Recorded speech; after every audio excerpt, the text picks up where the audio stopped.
Hai semua, kami dari kelompok 2 ingin mempresentasikan tentang Maluku Angkat Senjata.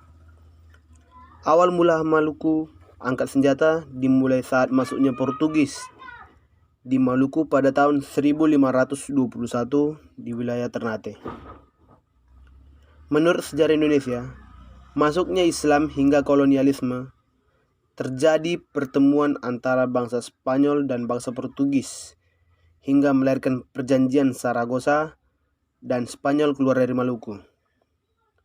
Dengan keluarnya Spanyol dari Maluku, maka Portugis secara leluasa memonopoli perdagangan di Maluku.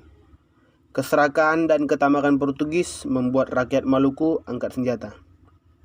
Seperti apa Maluku angkat senjata melawan bangsa barat seperti Portugis dan VOC?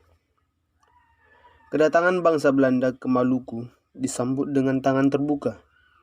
Hal ini dikarenakan bahwa bangsa Portugis adalah bangsa yang dimusuhi oleh bangsa Maluku dan bangsa Belanda. Hingga kemudian bangsa Maluku saling bekerja sama dengan bangsa Belanda untuk mengusir bangsa Portugis.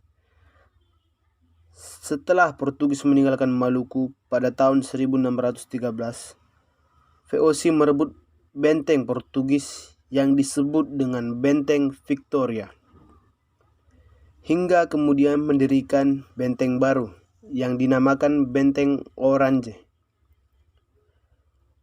Menurut Miss Quindu, dalam Sejarah Nasional Indonesia tahun 2019, awal dari Maluku mengangkat senjata dimulai saat peperangan dipimpin oleh Kaki Kali pada tahun 1646.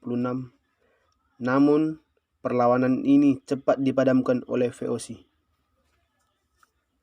Maluku angkat senjata melawan VOC yang paling fenomenal adalah di Tidore pada tahun 1779.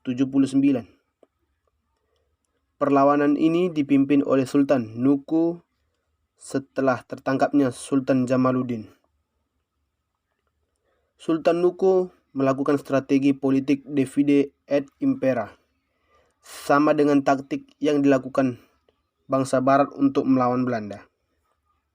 Cara yang dilakukan adalah dengan cara menghasut orang Inggris untuk mengusir VOC. Setelah berhasil, Sultan Nuku menyerang bangsa Inggris untuk keluar dari Maluku. Upaya ini berhasil mempertahankan Maluku dari bangsa barat hingga akhir hayatnya. Setelah kepergian Inggris, karena perjanjian Traktat London, Belanda kembali menguasai Indonesia pada awal abad ke-19. Adanya Belanda di Maluku justru menambah kesengsaraan bagi rakyat Maluku. Rakyat Maluku tidak mau terus menderita di bawah keserakahan bangsa Belanda.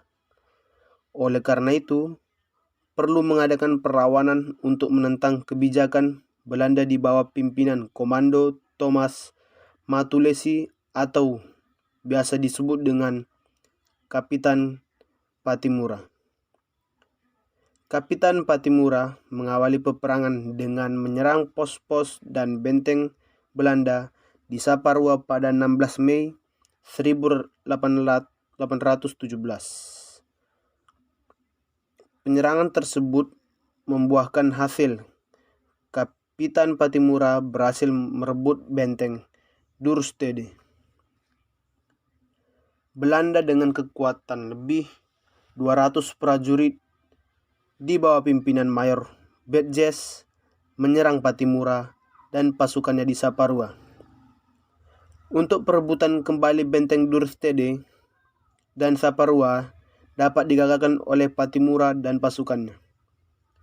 Kemenangan dalam pertempuran lain juga didapatkan oleh Patimura sehingga di sekitar Pulau Seram, Hawatono, Hitu, Haruku, Waisisil, dan Larike. Dalam buku Kapitan Patimura tahun 1885, karya I.O. Nanulaita, pengkhianatan Raja Boy dari Saparua mengakibatkan Patimura tertangkap dan dihukum gantung. Raja Boy membocorkan informasi tentang strategi perang Patimura dan rakyat Maluku, sehingga Belanda mampu merebut kembali Saparua. Demikian presentasi dari kelompok kami.